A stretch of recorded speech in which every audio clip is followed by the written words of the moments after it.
भारत में हिंदू इंतहा पसंद हमेशा से ही मुसलमानों के खिलाफ नफरत का प्रचार करते रहे हैं, लेकिन 2014 में नरेंद्र मोदी के बरसरे इख्तदार आने के बाद से तो हिंदुत्व दहशतगर्दों को मुसलमानों पर मजालिम की खुली छुट्टी दे दी गई है। भारतीय हुकूमत मुसलमानों को सफ़ाए हस्ती से मिटाने के लिए एक सोचे समझे भयानक मंसूबे पर अमल पैरा है।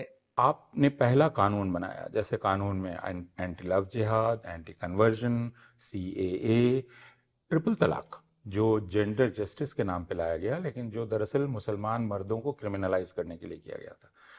तो एक तो रास्ता कानून का है, दूसरा रास्ता था मॉब वायलेंस का, स्ट्रीट वायलेंस का, जिसमें अब एडमिनिस्ट्रेशन शामिल हो गया है, और तीसरा रास्ता था मुसलमानों को लगातार डिमोनाइज करने का।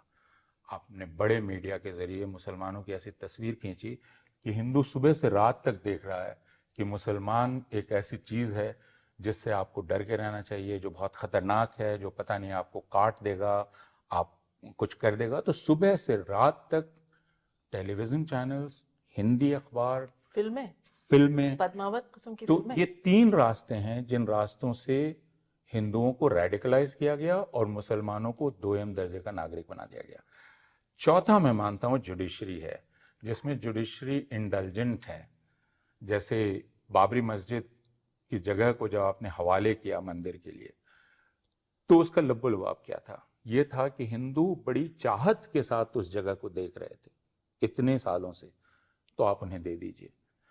आप कहते जा रहे हैं कि नहीं मस्जिद थी, ये था, वो था, लेकिन हिंदुओं की चाहत थी।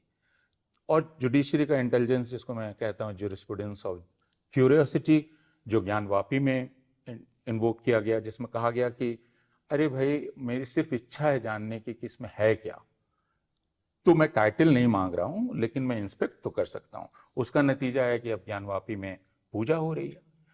तो ये इंडल्जेंस जो जुडिशरी का है, ये चार चीजें मिलकर इन्होंने हिंदुस्तान को बदल दिया। जहां एक तरफ हिंदू इंतहा पसंद सरकारी सरपरस्ती में मुसलमानों की नस्लकुशी में मसरूफ हैं, वहीं भारतीय हुकूमत मुसलमानों की बस्तियों, कारोबारी मराकज और मसाजिद को मिस्मार कर रही है।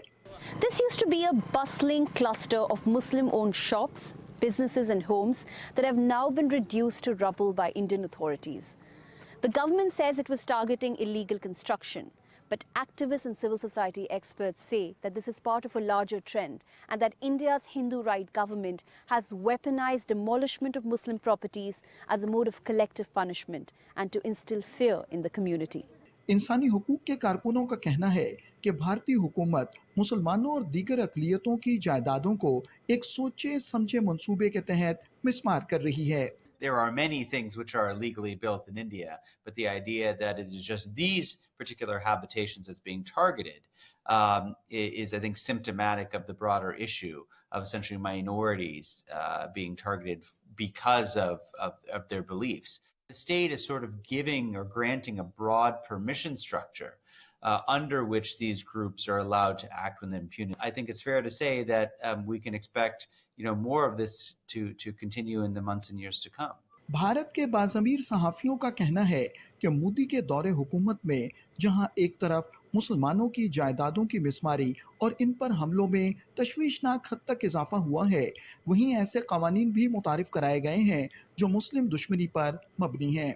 Now the government says that all these places where we are sending our demolition squad, they are illegally occupied. In the past, particularly 10 years, there have been instances where Muslims were attacked, and there are laws also which critics say that discriminate against Muslims. अक़वाम आलम की जिम्मेदारी है कि वो भारत में मुसलमानों और दीगर अक़लियतों के खिलाफ मोदी हुकूमत के बढ़ते हुए मजालिम का नोटिस लें और हिंदुत्व दहशतगर्दी के इफरीत को काबू करने के लिए अमली इक़दामात करें।